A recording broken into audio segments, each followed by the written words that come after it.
Oke, bismillahirrahmanirrahim. Assalamualaikum warahmatullahi wabarakatuh. Waalaikumsalam warahmatullahi wabarakatuh.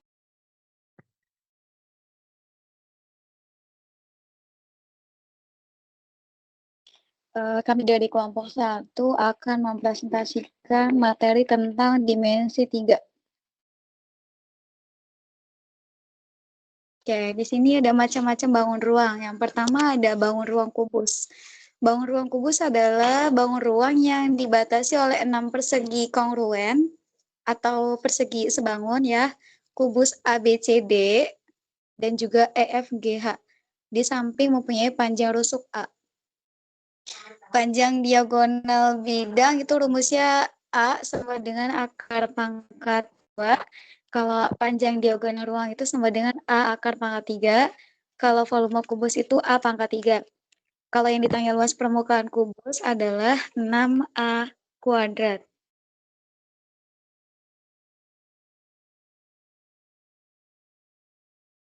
Macam-macam bangun ruang.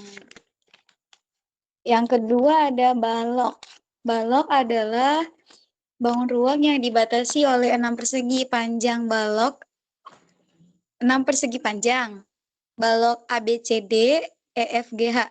Di samping mempunyai panjang P, jadi P itu lambangnya panjang, lebar itu L, dan tinggi T. Jadi volume balok itu adalah P kali L kali T. Untuk luas permukaan balok, rumusnya adalah 2 kali P kali L tambah L kali T dan P kali T. Yang ketiga ada limas. Limas adalah bangun ruang yang dibatasi oleh sebuah segi N dan segitiga sebagai sisi tegaknya. Di sini ada limas segitiga, ada limas persegi, dan juga ada limas segi 5. Jadi di sini ada volume limas itu 1/3 dikali luas alas dikali tinggi. Kalau yang ditanya adalah luas permukaan, berarti luas alas ditambah luas bidang atau sisi tegak. Kemudian ada bangun ruang kerucut. Kerucut di samping ini mempunyai panjang jari-jari alas R. Simbolnya R, tingginya T, dan panjang garis pelukis adalah S. Jari-jari panjang, tinggi, dan garis pelukis mempunyai hubungan. Di sini ada rumusnya S kuadrat sama dengan R kuadrat atau jari-jari pangkat 2 ditambah T kuadrat. Volume kerucut itu rumusnya 1/3 dikali Pi dikali R kuadrat dikali T. Luas permukaan kerucut Pi R kuadrat ditambah Pi RS.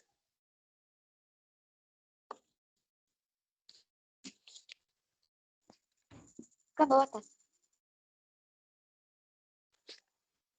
Oke, selanjutnya ada bangun ruang bola.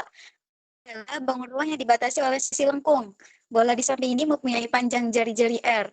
Volume bola 4/3 dikali Pi kali R dikali 4/3 dikali Pi dikali R kubik, R pangkat 3, atau luas permukaan bola yaitu 4 dikali Pi dikali R kuadrat.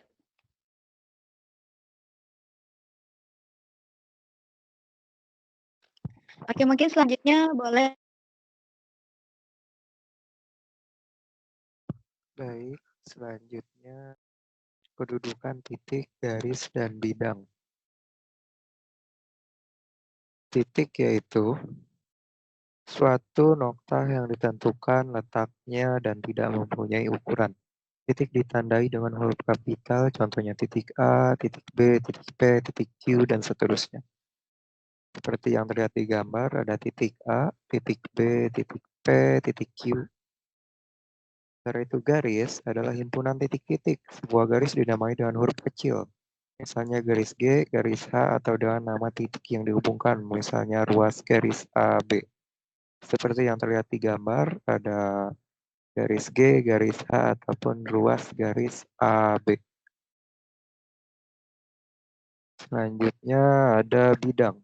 Bidang adalah perluasan dari beberapa titik atau garis yang mempunyai ukuran panjang dan lebar. Bidang pada gambar di atas dapat disebut bidang PQRS karena bidang PQRS termuat dalam bidang tersebut. Bidang di atas juga bisa disebut bidang A. Seperti yang terlihat di gambar ya contohnya. Ini bidang PQRS atau bisa disebut bidang A. Kedudukan titik terhadap garis. Sebuah titik P dikatakan terletak pada garis G jika garis G melalui titik P. Seperti yang terlihat pada gambar, titik P-nya ini melalui garis G. Selanjutnya, sebuah titik P dikatakan di luar pada garis G jika garis G tidak melalui titik P. Seperti yang terlihat pada gambar, titik P tidak melalui garis G, sehingga titik P dikatakan di luar pada garis G. Selanjutnya, kedudukan titik terhadap bidang. Sebuah titik P dikatakan terletak pada bidang A jika bidang A melalui titik P. Seperti terlihat pada gambar, titik P-nya itu ada di dalam ataupun terletak di dalam bidang A. Selanjutnya, sebuah titik P dikatakan di luar bidang A jika bidang A tidak melalui titik P. Seperti yang terlihat pada gambar, titik P-nya ini tidak berada atau tidak termuat dalam bidang A. Selanjutnya, ada yang namanya kedudukan dua garis. Garis G dan garis H dikatakan berimpit jika setiap titik pada garis G juga terletak pada garis H dan sebaliknya. Nah, seperti yang terlihat pada gambar, ini sebenarnya ada dua garis, tapi sama-sama pada tempat yang sama ataupun berimpit. Selanjutnya, garis G dan garis H dikatakan saling berpotongan jika kedua garis tersebut memiliki satu titik persekutuan yang disebut titik potong. Seperti yang terlihat pada gambar, garis G dan garis H itu saling memotong sehingga ada titik potongnya. Titik potongnya itu ada terlihat pada gambar ya, tengah-tengahnya. Selanjutnya, garis G dan garis H dikatakan sejajar jika kedua garis tidak memiliki titik persekutuan. Seperti yang terlihat pada gambar, garis G dan garis H ini sejajar karena tidak memiliki titik persekutuan. Selanjutnya, garis G dan garis H dikatakan bersilangan jika kedua garis tidak memiliki titik, tidak sejajar, dan tidak terletak pada satu bidang yang sama. Seperti yang terlihat pada gambar, garis G dan garis H tidak memiliki titik potong, tidak sejajar, dan tidak terletak pada satu bidang yang sama.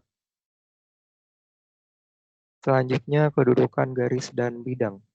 Garis G dikatakan terletak pada bidang A jika paling sedikit dua titik pada garis G terletak pada bidang A. Seperti yang terlihat pada gambar, ada garis G, di mana dua titiknya itu masuk ke dalam bidang A. Selanjutnya, garis G dikatakan sejajar di bidang A jika garis G sejajar dengan garis pada bidang A. Seperti yang terlihat pada gambar, garis G-nya ini jika di apa sih disebutnya, diukur gitu, sejajar dengan bidang A, sejajar dengan garis pada bidang A. Selanjutnya, garis G dikatakan menembus bidang A jika garis G tidak terletak pada bidang dan tidak sejajar dengan bidang A. Seperti yang terlihat pada gambar, garis G ini menembus bidang A, sehingga disebutnya menembus ya, dan tidak sejajar dengan bidang A. Ada titik tembusnya juga di situ, seperti yang terlihat pada gambar. Selanjutnya, kedudukan dua bidang. Bidang A dan bidang B berimpit jika kedua bidang mempunyai daerah persekutuan. Seperti yang terlihat pada gambar, ada bidang A, ada bidang B, saling menumpuk ataupun berimpit sehingga memiliki titik persekutuan, sehingga memiliki bidang persekutuan ataupun daerah persekutuan. Selanjutnya, bidang A dan bidang B dikatakan sejajar jika tidak mempunyai titik persekutuan. Seperti yang terlihat pada gambar lagi, ini di sini ada bidang A dan bidang B, saling sejajar jika diukur.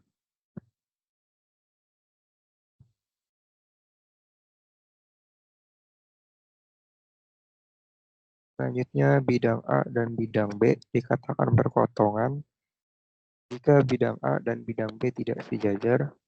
Garis potong bidang A dan bidang B dinotasikan dengan AB. Seperti yang dilihat pada gambar, garis A dan garis B ini saling memotong. Sehingga ada namanya titik garis potong ya. Dinotasikan dengan AB.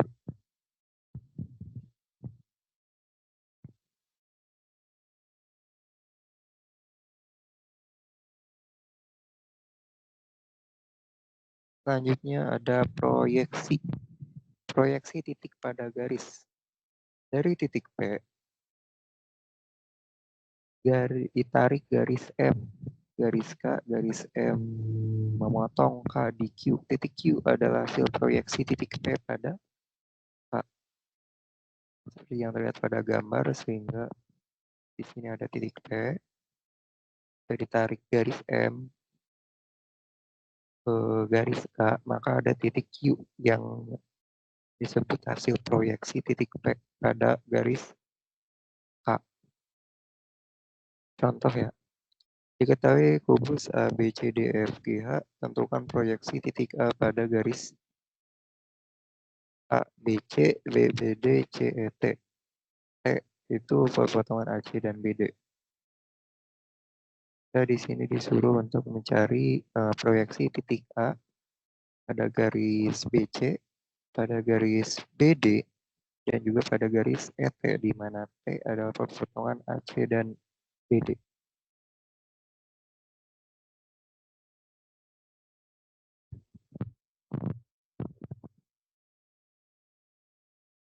Ke pembahasannya, proyeksi titik A pada BC adalah titik D.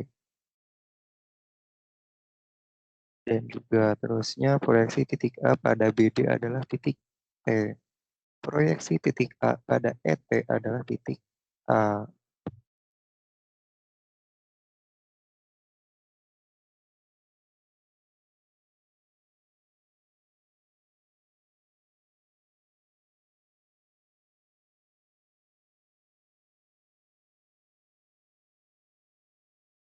Enggak ada suaranya. Belum ngomong. Oh, kirain. Sabar minum dulu. Ya, selanjutnya. Haus. Selanjutnya proyeksi titik pada bidang. Dari titik P di luar bidang H, ditarik garis G, sehingga H garis G menembus bidang H di titik P. Titik P adalah proyeksi titik P di bidang H. Yang lihat pada gambar ya, di sini ada titik P, di sini juga ada bidang H. Jika ditarik garis G dari titik P, maka akan ada namanya proyeksi, titik proyeksi, di mana di sini adalah titik P. Contohnya diketahui kubus A, B, C, D, F, G, H. Proyeksi titik E pada bidang A, B, C, D adalah proyeksi titik C pada bidang B, D, G adalah. Di sini kita disuruh untuk mencari proyeksi titik E pada bidang A, B, C, D ya. Di sini yang A, B, C, D itu alasnya di bawahnya. Juga kita disuruh untuk mencari proyeksi titik C pada bidang B, D, G. Yang biru nih, bidang B, D, G itu yang biru. Sungguh pembahasan proyeksi titik E pada bidang A, B, C, D adalah titik E pada bidang A, B, C, D adalah A. Sementara proyeksi titik C pada bidang B, D, G adalah di sini ada titik P. Titik P. Selanjutnya, jarak pada bangun ruang.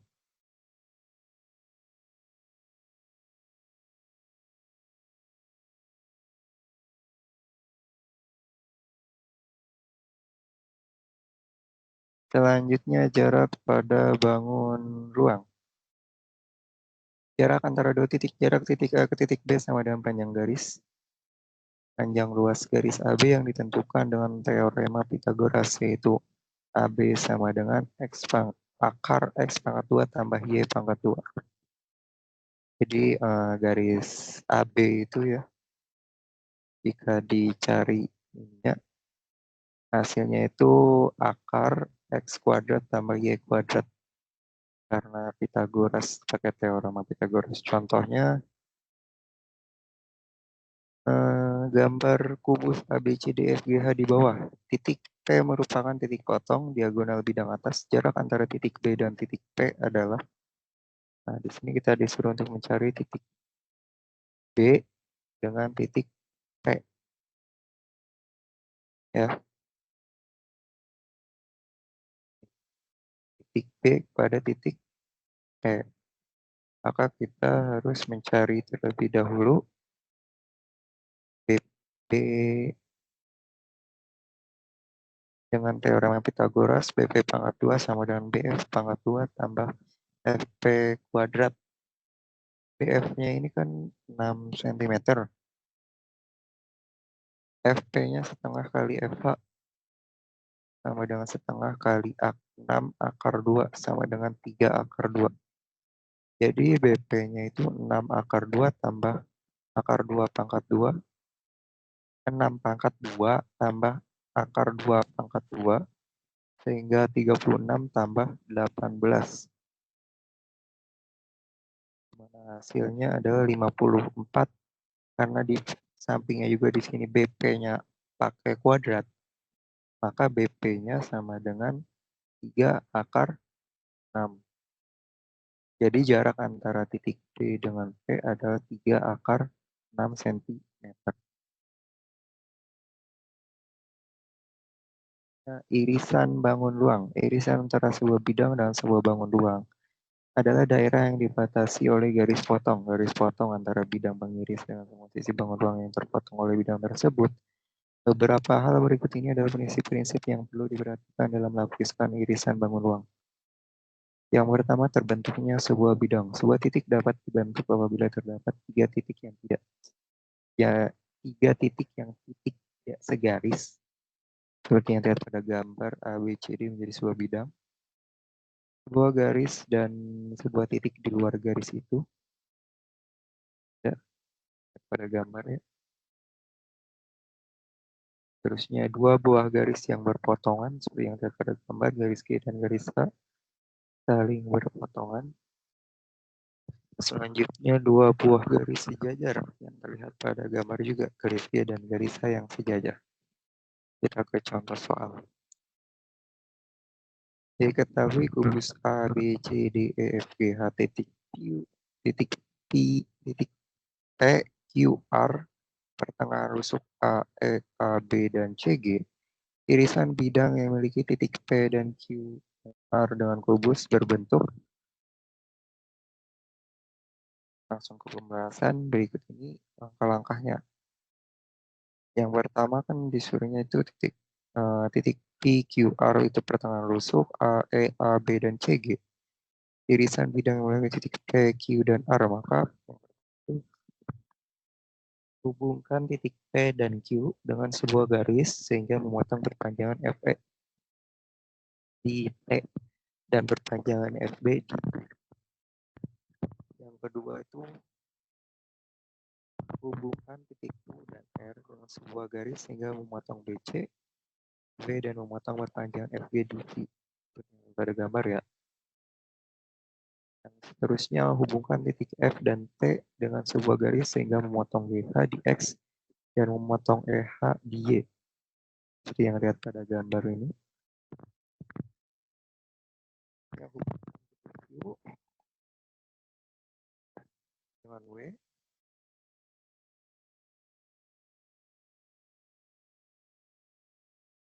dan Y. Bidang PQR. Suaranya kecil, Re. Bidang PQRXY adalah bidang irisnya. Bidang PQRXY merupakan segi 6 beraturan. Ada nggak segi 6 beraturan? Ada. Berarti jawabannya C. Suaranya kecil kan? Iya, sekarang mending. Ya, selesai. Terima kasih. Apakah ada pertanyaan, kawan-kawan? Nggak ada. Tidak ada. Mungkin ada yang ditanyakan. Dari mana hasilnya? Dari mana hasilnya?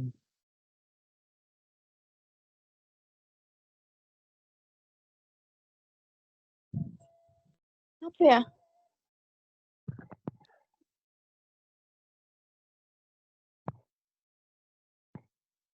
Jadi proyeksi itu titik-titik yang ditarik.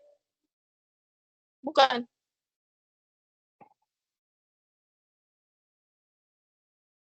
Apa teh? Tidak terdengar tadi. Proyeksi. Proyeksi itu titik pada garis. Ya, proyeksi itu kayak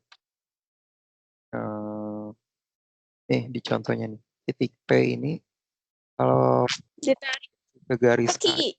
garis lurusnya jadi Q. Nah, titik Oh, ya, maka hasilnya Q. iya. Ya,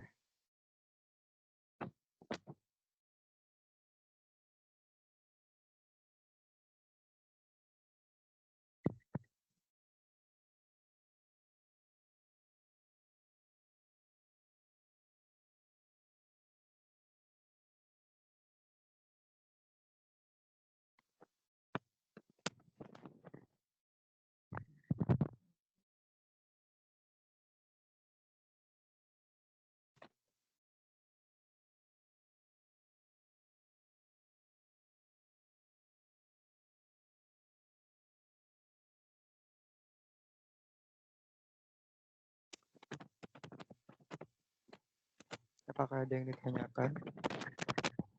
Kalian sudah ada Tidak ada.